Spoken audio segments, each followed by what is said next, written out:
And we are live. What is going on, ladies and gentlemen? Welcome back to Beyond the 90. Thank you for tuning in once again. We've got two very special guests, Alex as per usual, and we've got Glenn you've seen him probably from the Sunday show and the awesomeness. We'll probably get onto the women's in a second anyway, and later on in the video. So today we're going to be talking about a little bit about West Ham, how they're doing this season. Some touch on, obviously, we still need to talk about the women because that's still an amazing story that we're going to talk about. A little bit on women's football, a bit about football tactics, injuries, the full lot today. So just kind of update you on what's been happening in the world of Leicester City, because there's been a little bit of information, but not too much. So first of all, Glenn, I think we've just got to go back. We've not had you on for a while, on the men's side, that is. Over to the Man City game. I know we kind of set up in a way that was different, and it was always going to be a hard game. And as I said, it was kind of a free hit. But what was your thoughts overall? Yeah, I agree with the free hit comment there as well. I think it was probably, if most people are honest about it, that it's probably what we expected a little bit. That we weren't going to get that much possession. We were going to sit back and let them come on to us a little bit because we didn't want them getting in behind us too much.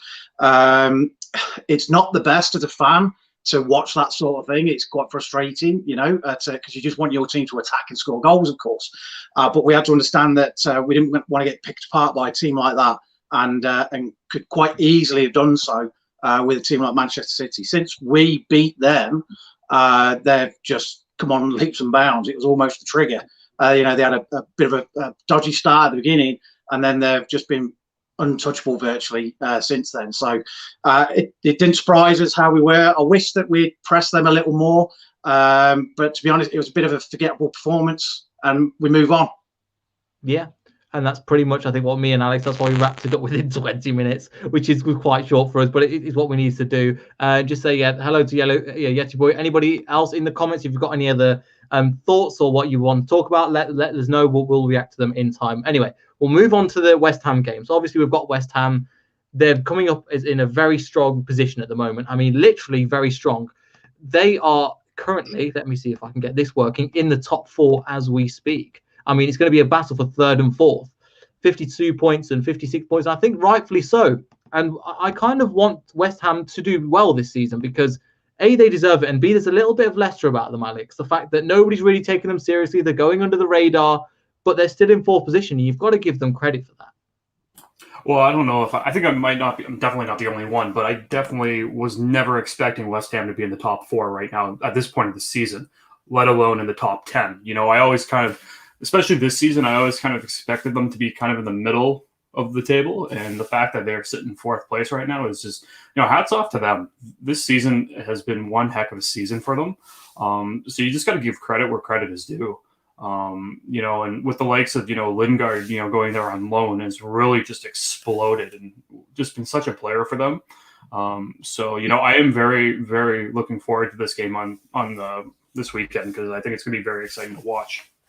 Yes, it definitely is. Over to you, Glenn, because again, West Ham have been fantastic. I think they've been really somebody that a team that people haven't really taken seriously, but they're up there. They're beating the likes of the traditional top 6 teams and just doing phenomenally. And I think we're in for a right battle, I think, against West Ham. Yeah, I agree. I think Sky we should put it as being like the clash of the invisibles. I think West Ham are probably just as happy to be going under that radar a little bit as well. Yeah, I mean, and they're there on merit, and it is a bit worrying, of course, the fact that with only, I think, was it 4 points behind us, that it's a bit too close for comfort. It's not going to be an easy game. We've not done too bad against them over the last few years, but of course the loss earlier in the season wasn't a great one for us. I think that they'll probably come out the gate pretty quick. They seem to have done recently. And you've seen in the recent games where 3-0 up on the last 2 games, but then they've been a bit shaky. Then they let two in against Wolves to let them back in it, and of course Arsenal came back for the draw as well. But they've got the firepower. They've got like I say, Lingard.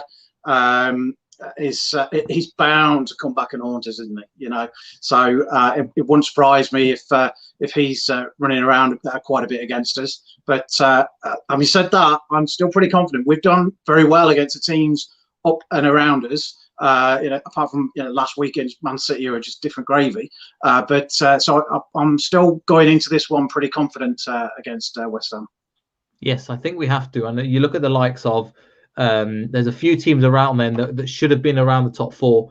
Sorry, it should have been around the top 10, which are the likes of the Leeds, West Ham, Everton. There's and we're in that bracket as well. I know we've outperformed a lot of them this season, and some of them are better squads with more depth as well. If you look at the likes of Everton as well, so we are doing really well. However, the expectation at the beginning of the season, I remember seeing a poll. I can't remember the exact one it was. Where how confident are you going into this season? Leicester, West Brom, and West Ham were the 3 bottom teams, saying we're not going to do very well. And that's one thing as well where I think in this game it's going to play a big difference. But the way they've gone has been fantastic. And I just want to bring it onto a couple of things. So as current, the press conferences haven't happened, but a few announcements have been held. Declan Rice is out. Mikel Antonio looks like a doubt as well. Yarmolenko and Ogbonna. So I want to concentrate on the 2 big ones in my opinion. Declan Rice, a lot of people talk about him, in my opinion, because he's English a lot. The English media likes to talk about him a lot, and he's in the English squad. Anyway, and then Mikel Antonio, who I think is a very, very underrated player, in my opinion, Alex. I don't know if you've been watching a lot this season, but them 2 injuries for them are going to hopefully it will work in our favour, because we've got a few injuries as well, but we'll come on to them in a second. But Declan Rice and Mikel Antonio, I think, are 2 players. I mean, Mikel Antonio always drives us up the wall as well. Yeah, and when you look at someone like Rice, missing out, and that's a huge gap in their midfield. And when you have the likes of Ndidi and Tielemans in our midfield, that's pretty big. And I think that's gonna be a drastic difference you're gonna see on this weekend. When we face off, I think missing Rice will definitely be showing when you have the likes of, like I said, Ndidi and Tielemans in our midfield. And same with Antonio. Antonio is, I completely agree with you. I think he's very underrated for the type of player that he is. And, I think missing that type of skill up front is also going to be a huge impact. And I'm not saying that, other players won't step up, but, those are 2 key players that I know even last season seemed to just taunt us. So, as much as I never cheer on injuries or whatnot, but, these 2 players being, on the shelf for the time being is a huge positive for Leicester City. Yes, but again, it's one of those things where it's a positive thing. However, you look at the players that are coming into the team with the likes of Bowen, Ben Rama. You've got Lingard. Again, people are mentioning in the comments because he's been absolutely sensational, and one of the reasons why he's in my fantasy football team. And this season, he's been absolutely fantastic at the moment. But over to you, Glenn. They've smashed a 3-1 before at home. Now going away, Leicester City tend to be better on the road. But this time, are you feeling more confident, less confident? Obviously, I think that was the first time that Fofana got a few minutes as well. And that shows you how long this season has felt as well, where that we just signed Fofana. He had to come. I don't know if he came onto that game or at all, but we got smashed 3-1 by quite easily, and they beat us. But what are your thoughts going into the game? Because we've come a long way, but also so have they.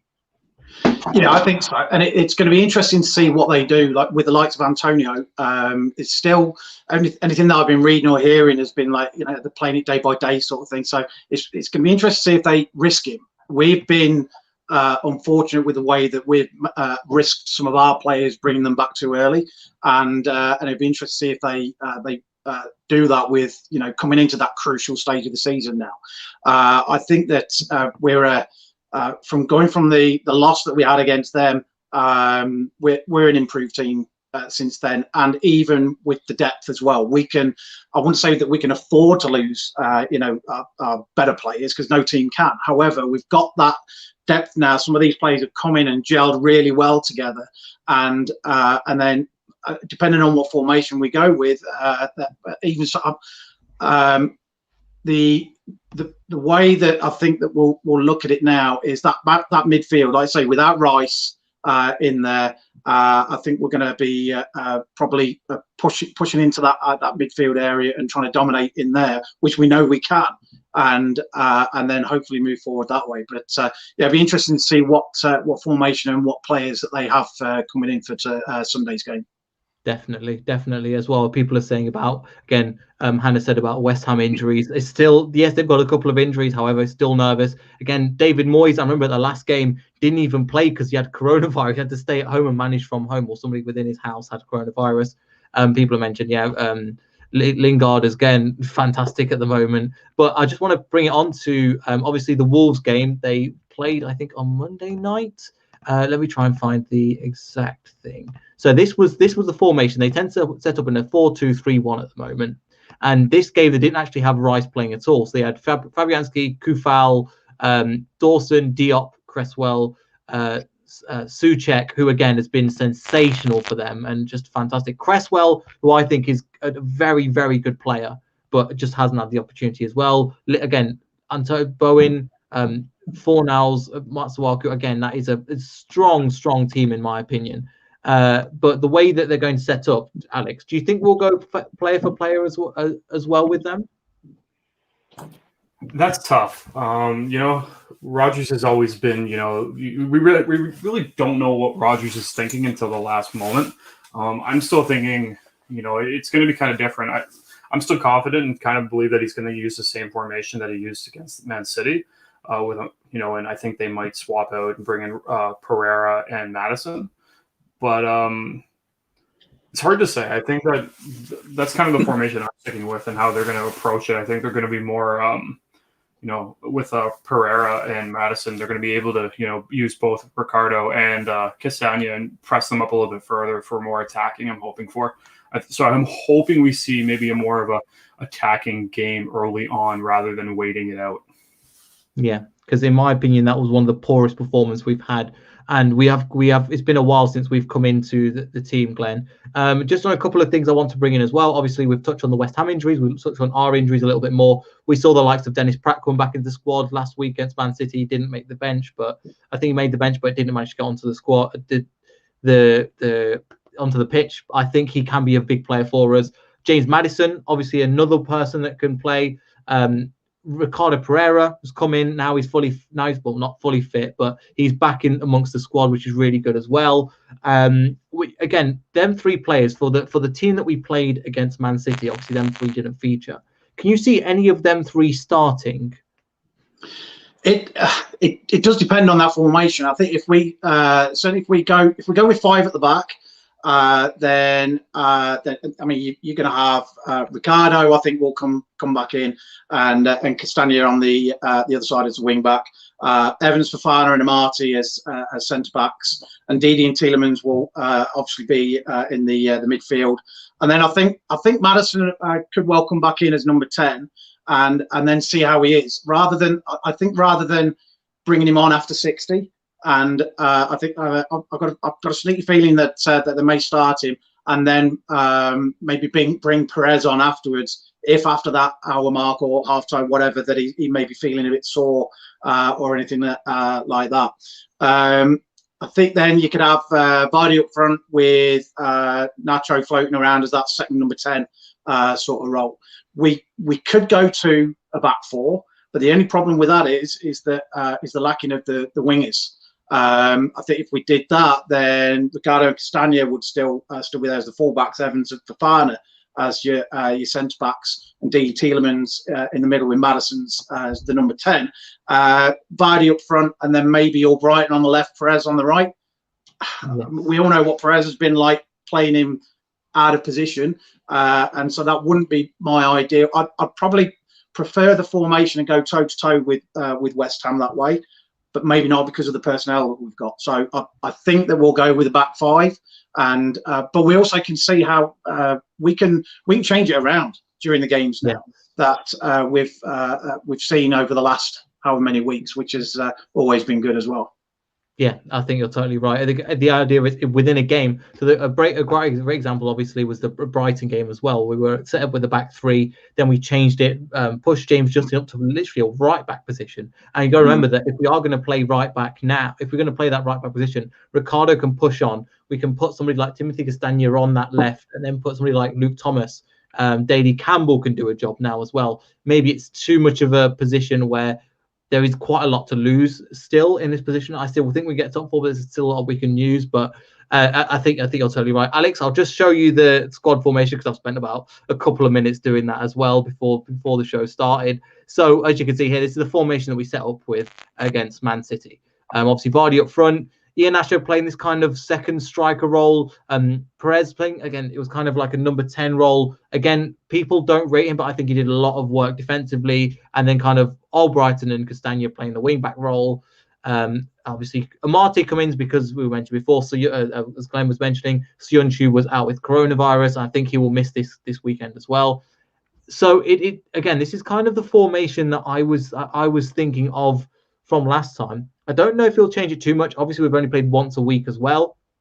But from this, could you see, again, who would you bring in? We've got obviously Dennis Pratt, James Maddison, Ricardo Pereira as well.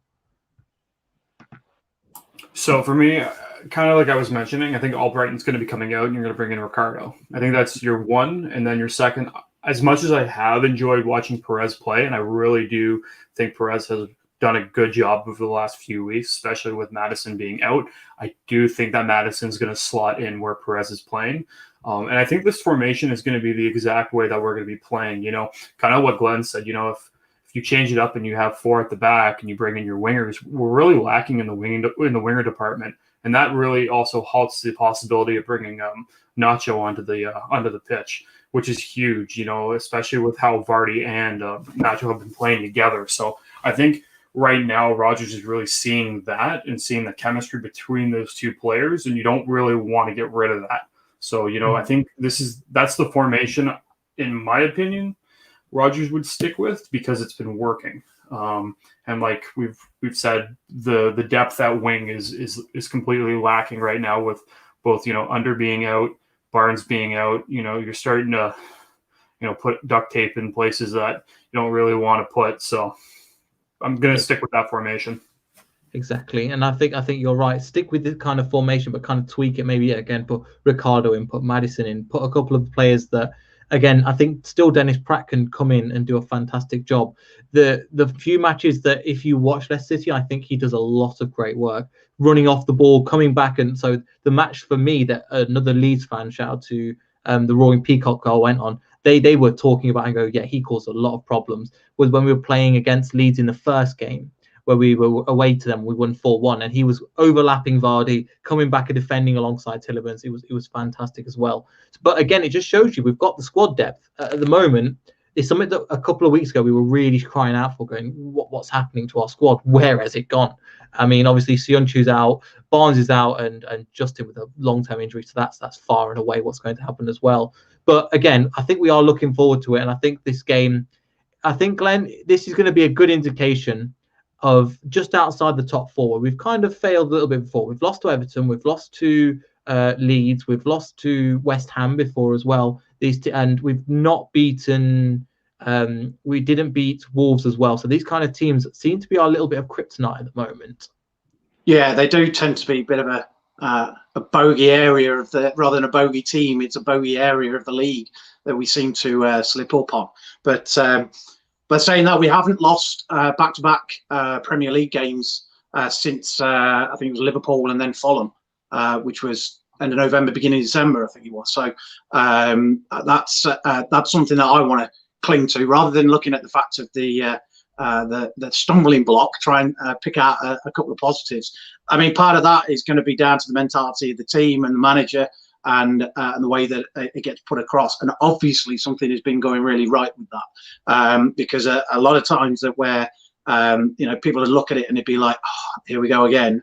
This is where we're going to start stumbling and that. So I'm fairly confident with this one. I think we've got to keep it tight for the first 20-30 minutes. Let's say West Ham come out of the blocks pretty quick, and we're not the best of starters. So, well, certainly haven't been. So if we keep it tight, which we did do against Man City, you know, we defended pretty well. We can do that and then build on that. Then hopefully then we can just push on. I think a lot of the West Ham fans are certainly up for it. They think that we're going to bottle it. Some are looking at this being a bit of a free hit season for them as well. So they're like, nah, whatever. And they think that we're going to be rattled by that as well. So they're not expecting they're certainly not expecting to be this high up the table as well. So I think that we'll be fine. I think, like I say, keep it tight at the beginning, and then push forward, and then do what we do. I mean, if we can hit those 7s, 8s areas and more with some of the players on the pitch, then I've got no problems with this game, I don't think. Yes, and we nearly had that as well. I think the problem is, again, we did play with, like, in my opinion, 6 or 7s out of 10. Players like Tielemans looked a bit tired against Man City. However, now we've got a week's rest under the belt. It's going to do a world of good. We've seen that happen before with the Man United game, with the Sheffield United game as well. It makes a big difference. But just a quick shout out as well. Thank you everybody for watching. I really, really appreciate you. If you could like, subscribe, all that good YouTuber stuff that we're trying to push. We've got some other stuff that we could talk about in a second, but yeah, make sure you like, subscribe, all that good stuff, and we'll continue with the channel and not take up too much of your time. Anyway, we'll go on to one player that, as in Hassan Ali has put. Guess what's happening? What's happening with Under? Do you think he will play? So I think at the moment he's out with a hamstring injury. However, I've not bought the tweet because I forgot. But John Percy, who tends to be the reputable guy, he was one of the reputable guys, especially for within England and East and Midlands football, to report on, is saying that Under is going back to Roma.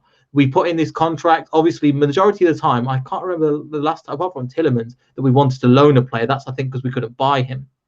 And he's one of the players we've apparently fought to put in a contract, put in a loan deal for, with the option to buy. So, Glenn, I think this season, I think it's fair to say it's not really worked out for him. We saw bits and like spurts of an amazing potential coming towards the beginning of the season, the Arsenal game, the Leeds away game, but it's not quite worked out. I mean, he's had the opportunity now with Barnes being out of the squad for him to really fill in that position. But it's not really happened, in my opinion, and it's sad to see him go. But we try. I think we gave him a good shot, didn't we? Yeah, I think so. I think it's a difficult one. I think you go back and you look at the YouTube video reels of him, and it was like, wow, this should be pretty good. But amazing to put him in and on the loan deal with the option to buy was clearly the best thing. There were little bits that came out that we could see that we thought, well, okay, yeah, this could be pretty good. And a lot of people have been saying, give him a shot, and let him have that extra time in the team to be able to build.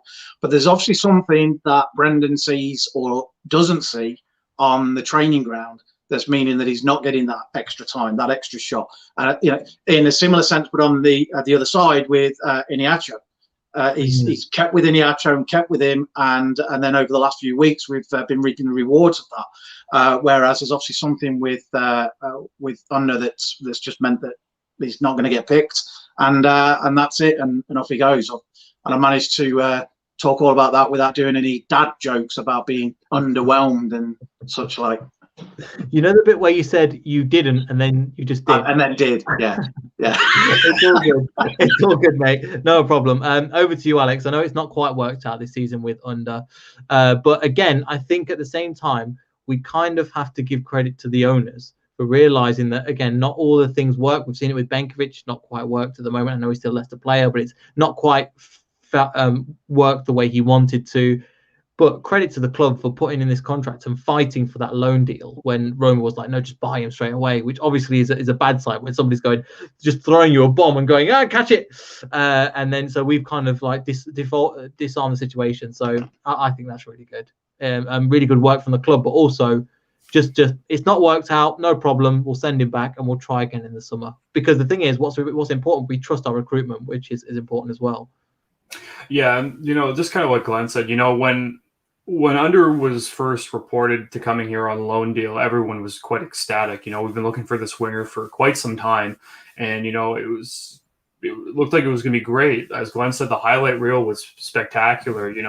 But the club gave him ample opportunity, and he clearly does not fit the mold of what Rodgers wants in his starting 11, as well as just his. Just in the club in general. And, the fact that we did have the option to buy is just awesome, because I feel like we'd all be kicking ourselves if we managed to, permanently buy him in the off season, and, we'd be kicking ourselves right now. So at the end of the day, I'm,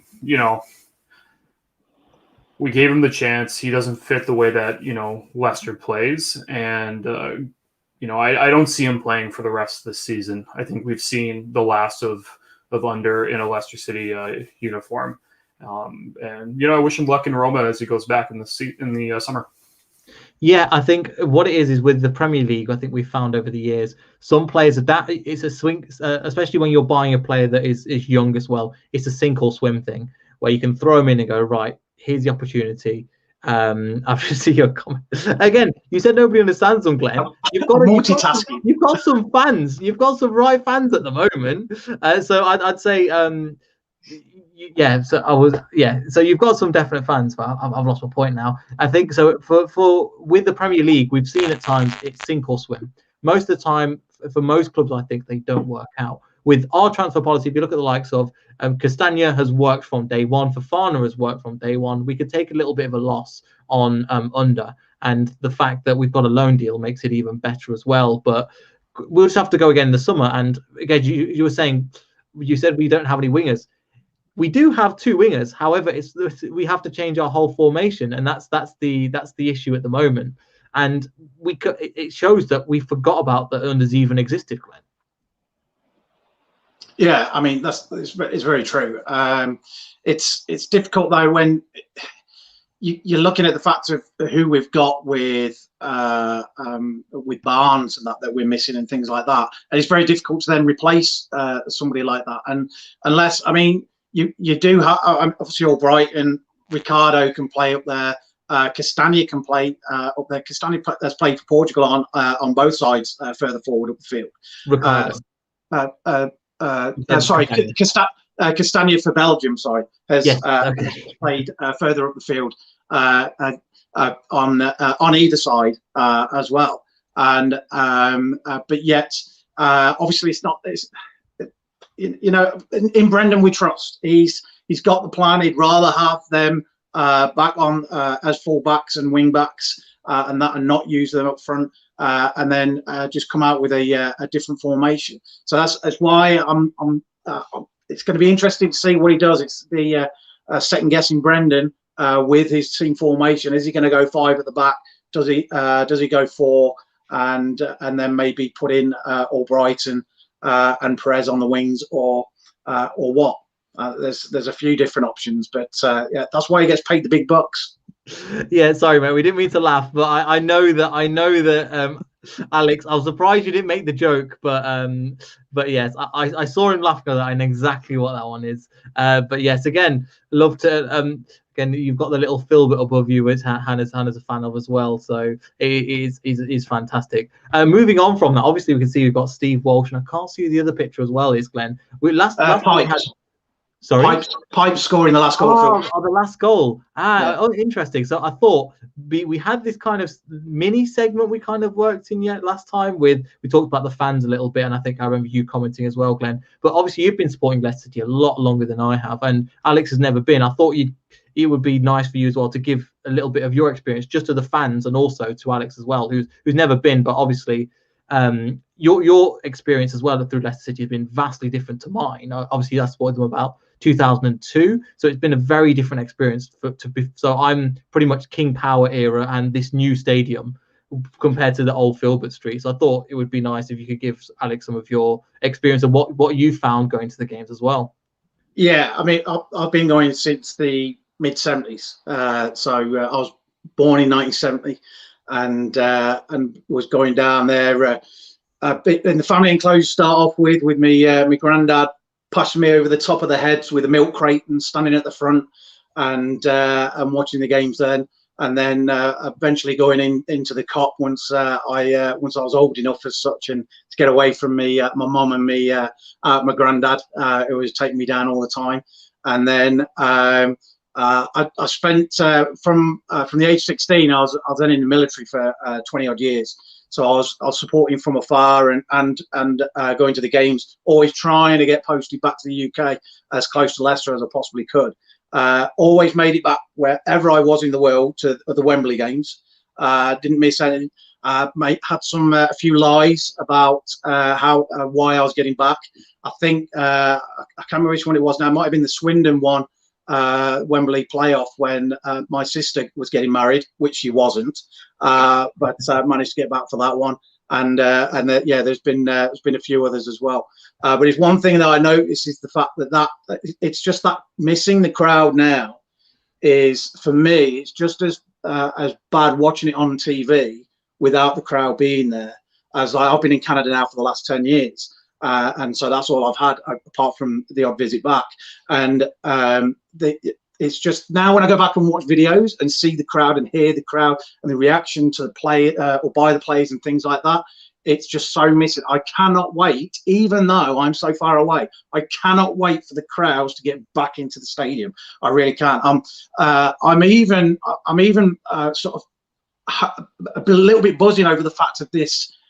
Maybe was it 4,000 that might be getting into Wembley, the local population, and that, even though they're not going to be Leicester fans, just to have some atmosphere there. And then coming down then for the last, is it going to be the last home game, and then maybe the FA Cup final as well? Then that's going to be amazing. And I mean, even for the players as well. I mean. I was listening to an interview earlier on with Ian Marshall, and he was saying how it didn't really bother him about the fact of the crowd and things like that. And he says that he seems to think that a lot of the younger players would actually flourish on it a little bit at the minute without crowds getting on their back, be it home fans if you're having a bit of a crappy game, or the away fans and that as well. But look at Vardy. I think Vardy is just one that just rides on it, and he definitely can't wait for them to get back in there, and so he can go around and cupping his ears to proper people instead of a camera. So. Yeah, definitely. And I think that's one, again, there was a multitude of reasons why we fell off last season. I think the crowd was a big part of it. And Alex, when you go down, you'll experience it, and you've obviously experienced it in Canada, but just from your experience, Glenn, some of the crowds and the moments, I think we recapped on some of them, and Rich did as well. But have you got any standout performance or standout moments from Leicester that you remember from your perspective going down to the grounds? Oh, geez. Well, the thing is with it, you can be absolutely anywhere, and it doesn't matter who you sat next to. You've got that the common factor of them being a Leicester fan. Have been over the years. I've been to many games on my own, not knowing anybody, but you're either stood next to or sat next to somebody, and you get chatting with them, and then everything's all.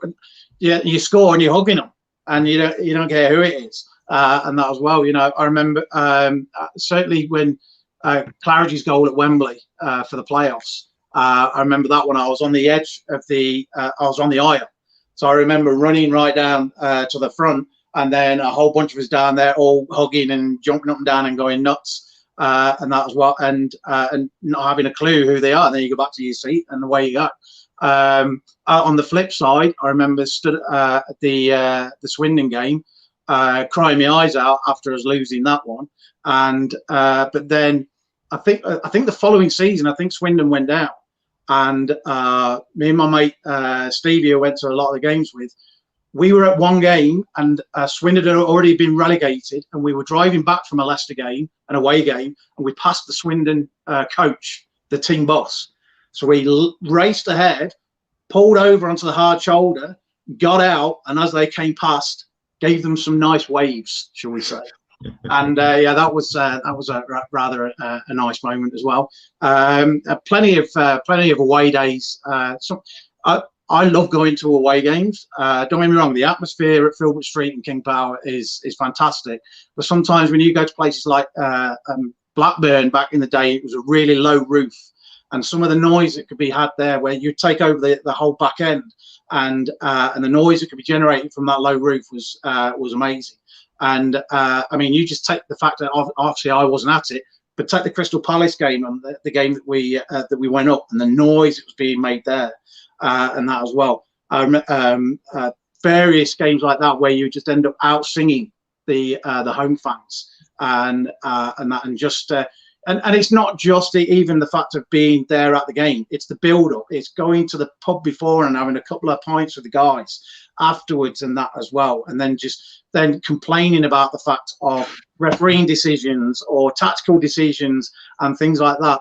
and it's a lot better in person than having to type it up on Twitter and that, to be honest. So long may we get back into those stadiums so that we can, for us to hear it and for you guys as well to be able to feel it as well.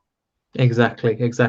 And I want to get on to one point again. This is one I want to come to, but I want to do a quick plug first before. So obviously we've just gone on to, so yeah, first of all, thank you, Glenn, for that. That was fantastic insight as well. So again, it's one of those things we could talk about Leicester for ages, especially with all the stories you go through. And I know I put you a little bit on the spot right there, but I want to go a little bit into more about women's football. Obviously, it's coming into a different career. We've got a lot of Leicester City women's players from Leicester City that have been a big fan. If you've not seen some of the interviews we've done, make sure you check them out, especially one with Ashley Plumptre. Really up to date. And I said her name wrong, Plumptre. I always manage to get that one wrong. However, if you are a bit lost on women's football and you want to know what's happening, I've left some resources down there below. The BBC have covered a little bit of it. I've left a link to Hannah's a thread that she's put out as well. And if you want to get to know some of the players individually, have a look at the LCFC website. There's some stuff down there below. It's not, again, it's very new to us as well. It's good to be, I'm really glad to be involved. It's not something that it's not that I dislike them or anything. I just didn't really know that much about them before this season, before the takeover. So, and it's nothing to be ashamed of. We're all in this position together. We want to get behind the team. We all want to get behind them. So I want to say, yeah, thank you for that. And another thing as well, this is one thing you'll see. So I was at this game as well. I was living down in London at the time, and I travelled up from London. It took me 5 hours because the main road up there was shut, so everybody had to go down these B roads instead of at the M1. Got up there, got to the game about half time, and it was still 0-0. It was a terrible game, and a lot of Leicester City fans. Again, we're from a smaller city. We know that, Glenn, you'll admit this. You'll know that there's people that support Man United, Liverpool, Chelsea, the bigger clubs. So when you go to the stadium, you can see the fans that support Liverpool that sit in the away end. They're always going to be there, no matter what the era. The big teams are always going to be there. And you could see the teams that were sitting there like this, that weren't celebrating. As the goals went in, you could see these. There's always going to be players in the team, people in this crowd that are like, damn it, this was my opportunity to see them. So we end up winning 2-0. Again, there was quite a few. And I think it's one of the things where I celebrated like it was no tomorrow. I think Shinji Okazaki got a goal and Islam Slimani got a goal as well. But we're kind of accommodating. We're not going to hound a fan if you support the opposite team. We kind of accept it. As long as you're there, you are sitting in the wrong end. But we won't. We're going to throw pies at you. Some ground can be quite toxic. Leicester's not quite like that, so I thought I'd get that in as well. And there was some times where, again, Alex, it would be awesome to get down, and for other people, hopefully we'll have on hearing their stories as well, because everybody's got their own individual stories about. I've had one guy sit next to me, never knew who he was, talk about Japanese toilets for 90 minutes straight as I'm trying to watch the match. Just kind of useless stuff like that. You're like, I don't know you. Can you please piss off? So, yes, anyway. So, again, if you want to know about women's football, I know I went a little bit tangent there. Some links in the description and some resources for you. Make sure you check them out and make sure you check out our interviews there. But apart from that, I think we'll just bring it back to the West Ham game. Alex, I know we've just kind of talked at you for the last 10 minutes, but any final thoughts on that? Regarding the West Ham game, I'm excited for this game. I think this game will really confirm, if we win this game, I am calling it, we will have Champions League football next year. And that is my bold prediction, and I know I never predict. But I'm going with, if we win this game today, this weekend, we're heading to the Champions League, and I am fully confident with that. And I do feel relatively confident going into this weekend, which I normally do not say, but just with the squad that we have and the players that are coming back from injuries, I feel like we're ready to really just play really, really well, considering, we're coming off a 2-0 loss to Man City. So I am excited for this weekend. Yes. And any final thoughts, Glenn, as well? It's going to be a hard game, but I think it's going to be a game that both fan bases are really going to be up for. As you were saying. I think so. Yeah. And I've got no problem with making predictions, really. I'm not superstitious in that sense. However, I do if we lose and I'm wearing a certain shirt, I won't wear it for the next game. You know, you could do a whole program probably on superstitions and stuff like that. But now I think that, like I said before, I think we've got to keep it tight at the beginning, and I've got a sneaky feeling that they may get an early goal against us. But I do think that we'll end up coming back, and that we'll push them to a. I'll say a 2-1. I've got a sneaky feeling we may even get more than that, but I'll stick with a 2-1 win for us. And then hoping that that's then going to push us forward for the next set of fixtures that we've got after that, barring the cup game, is then hopefully then going to solidify that top 4 spot, and maybe even third. I know third doesn't make any difference in the grand scheme of things, but being able to be top 3.